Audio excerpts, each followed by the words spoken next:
There are so many classic American themes here, aren't there? Westerns, cowboys, horses, cars, highways, wide open spaces, wayfarers. I guess that you have a close relationship with that landscape, having seen so much of it from inside a tour bus. Yeah, well, the first time I crossed the country was like 1970 or something. And when we got into the Southwest, I immediately felt some connection to that landscape and that geography and the desert and all those little southwestern towns. And when I'd finish a tour, I used to go back to Arizona and I'd get a little motel room and I'd stare out over Camelback Mountain and on the outskirts of Phoenix. And I just got very connected to that part of the country, you know. So it was fun to be able to write in that setting on the record and to be able to film some of it for the picture. Do you think there's a bit of cowboy in you, and maybe many Americans? That, I mean, because you know, in this we get horses and we get the Stetson hat and we get the wide open spaces and that feeling of the frontier. I guess, is there a certain romance in that for many Americans? Do you think? Absolutely. You know, it's a big part of our history, but also a big part of our consciousness through films and music and then if you're my age, you grew up in the 50s and early 60s when the Western was still king on television and in movie theaters. So you grew up with these images constantly running around your head, you know. So it's fun to play with them and slip into those characters a little bit, and as we got a chance to do with this piece of work. So. And the road is a sort of ongoing metaphor for you. I mean, you're still writing about cars, as you say. Always. You know, that's just it's such a big part of American life, and you know, it's a big country, and you can still go to parts of it where there'll be a little four-corner town with a gas station, a bar, a grocery store, a motel, and then nothing for 100 miles, and then a gas station, a motel, a bar, a grocery store, and then nothing for another 100 miles. Yeah. You know, you can still go out and have that experience if you want in America. The language seems, I don't know whether it's to the English ear or whether it's the same to the American ear. The language it seems very romantic and sort of has a certain glamour to it. Like, I'm thinking about Sleepy Joe's Cafe, and you think about across the San Bernardino line, which sounds great. I mean, the equivalent for us would be the Kiel services on the M6 motorway. But I mean, the words just kind of a poetry. They give you poetry to start with, don't they? Yeah, they do. They do. All the locations, the names of the towns, all those are very romantic details for they are for me, you know. So it's fun to use them in songs, and it's just you know, like that particular song is very autobiographical. That, you know, the Central California or Southern California, Santa Monica Mountains and San Gabriel Mountains, there's all these great little roadhouses that are filled with motorcycles on Sundays where there's live bands and people dancing, and that's all still there. So that song really came out of just some of my weekend trips that I used to take. There's a real widescreen cinematic feel to the record. Was that when you'd made the record and written this with the orchestra and everything, was that what then made you think, actually, I'll make my own version of The Big Country, so it's on the big screen for it? Well, you know, usually the song and the record is the beginning and end for me, and that's where I've already made my movie, when I cinematically construct my piece of music, you know. In this particular case, things just happened, you know. We wasn't going to tour, so I'll make a performance. We'll film a performance of me playing this music, and the fans can see it that way. Then once we filmed the performance, it felt like it needed more. We went to do the usual interviews that felt a little static and like not enough. And I realized it was new music, so I needed a way to draw people into the inner life of the songs. And so we started to shoot all these little small film introductions that became the spoken word part and really turned what we were doing into a cinematic experience, because we went out west and we shot a lot in that landscape. And So it was something that it wasn't conceptualized from the beginning like that. It just developed into the film that we made. And the other side, we've talked a lot about, about the open road and this idea of this sort of the frontiersman and the wayfarer and everything. But you're keen to point out in the early stages of the film that the other side of it is, as well as the grapes of wrath and migration and movement, there is this search and yearning for roots. You always come back to New Jersey. You always have. Yeah. Well, I had a big family there. We had like 80-member Italian, Irish family. There's still a lot of them there, and I wanted my kids. I grew up within a large family, and I wanted my kids to have that same experience. And so, because it's very rare these days. And so when they got school age, we left California. We lived in California for 7 years or so. In Southern California, and we left Southern California and came back east, and I've lived in New Jersey pretty much my whole life now, Patty and I. And in fact, you didn't travel far to shoot the concert footage, did you? No, that was right in my barn. Yeah, so it's a lovely looking thing, this barn. Tell people about the barn who haven't seen the movie yet. It's decorated. Lots of fairy lights. Yes, and there's a bar up there, and there's a little stage, and we have little barn dances and weddings, and it's not a very rustic looking barn, is it? It's almost got like a church kind of shape to the roof. Well, that's how those barns were built. Those barns were built to pile up a winter's worth of hay. Yeah. And so the top section of them is huge, and very cathedral shaped. Yeah. And watching the performance, your voice seems in fantastic shape, and heaven knows your voice has taken some punishment over the years. I've seen you putting everything into it with the veins bursting out the side of your head for 3.5 hours, 4 hours. How has it survived? Is that just luck, or do you look after it? It's luck. I don't do anything. I don't warm up.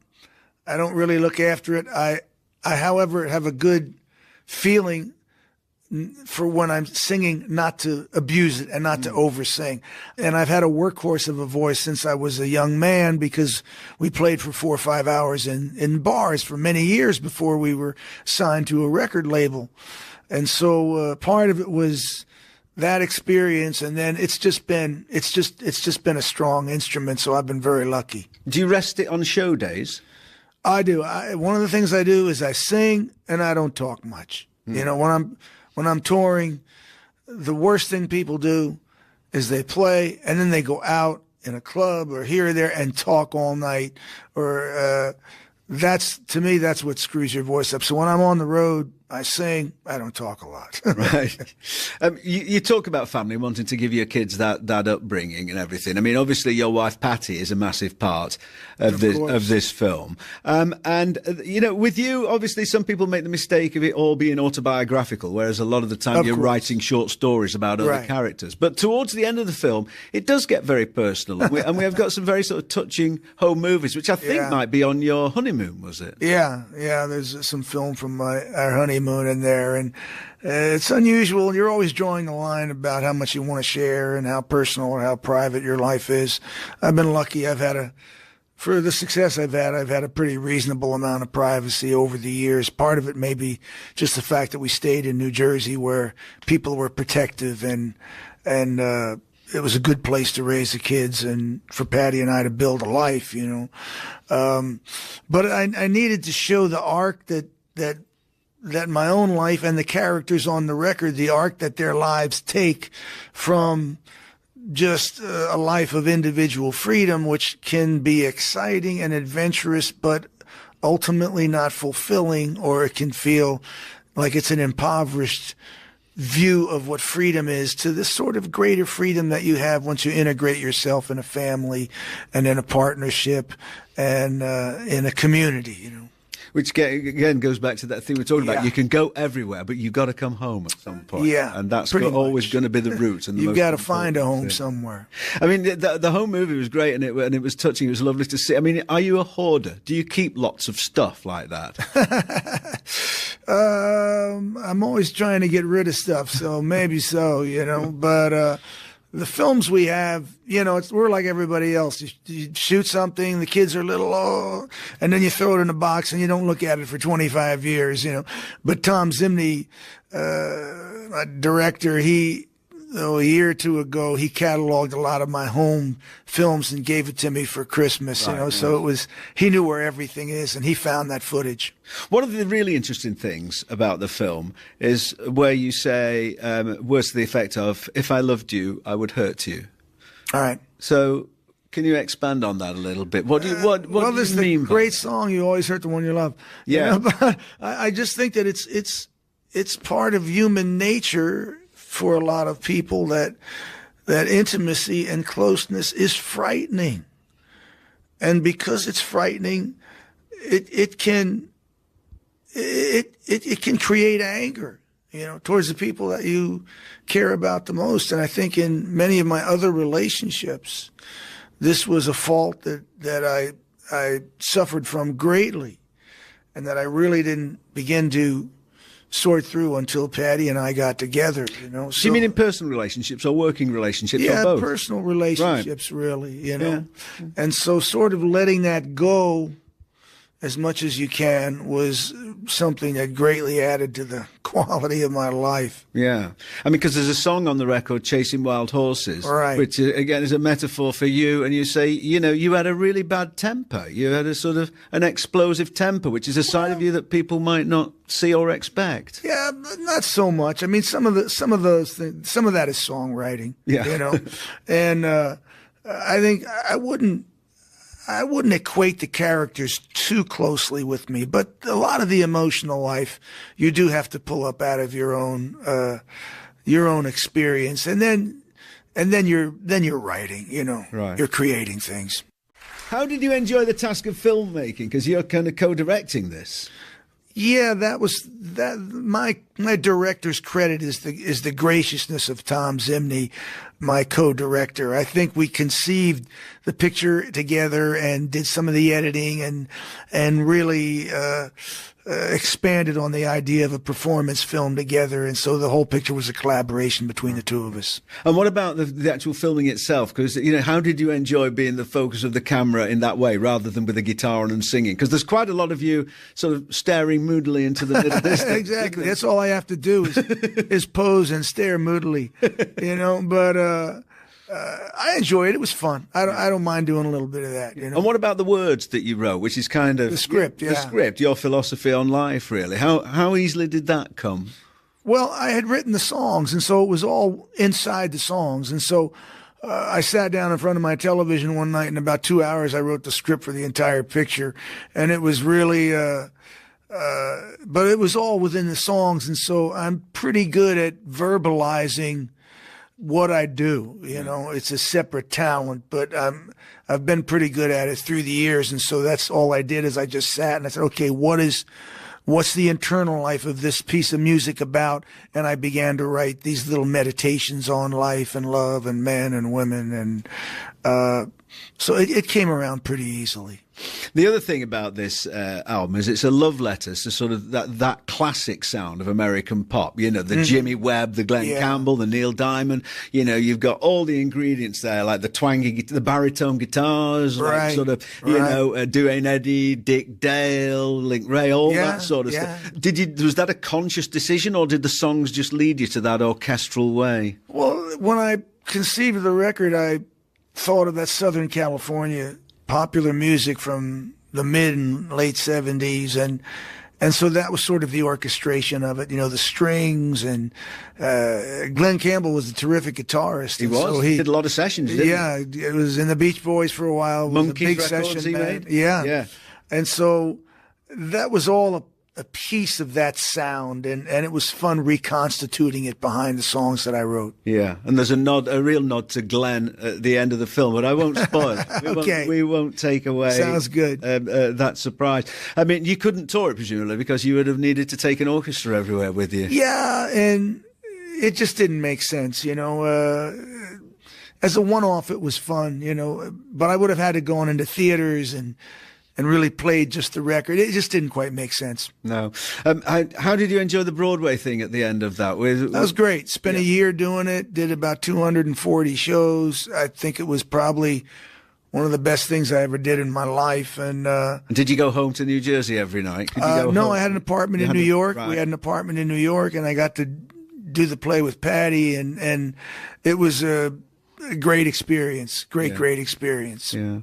So where do you go next? I think I read that you're already working on an E Street album. Working on some music with the band, and hopefully we'll start recording that pretty soon. And then after we get some of that recording under our belt, we'll look at touring. And I'm actually anxious to go back to my day job and play a little bit with the E Street Band for a while. Okay, you look in great shape, and everybody says that. So how does that? Is that do you eat well? Do you work out? Do you go running, or is that just lucky like the boys? I don't run. I can't run anymore. You know, I'll walk very fast, however, and yeah, I just generally. I take care of myself pretty well, with the diet and exercise a little bit, but that's about it. Yeah.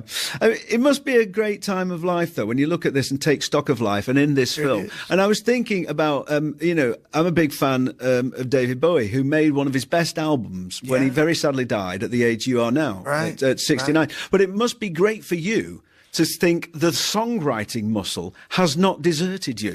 I mean, I do think this is as good a block of songs as you've ever done. Thank you. At 70, you really appreciate the vitality of your creative life. I think I've had 5 years where I've done some of the best work I've ever done the past 5 years. The book, the play, the film, this record. That's very exciting, to be doing where I'm at now, because people do lose their mojo, or they lose interest, or you never know when you're going to write well again. It's a mystery. But I stay very curious about the world, and I'm curious about my own talent and where I can take that, and so that keeps you alive and vital, and the creative fire burning inside of you pretty brightly. So I'm fortunate. I once asked David Bowie what his favourite albums were of his own, and his answer interested me. He said it was between Lodger and Diamond Dogs, which was unexpected to me. If you're running out of the barn and you can only take one record of yours, oh man, is there one that you think that was only take one of your own albums?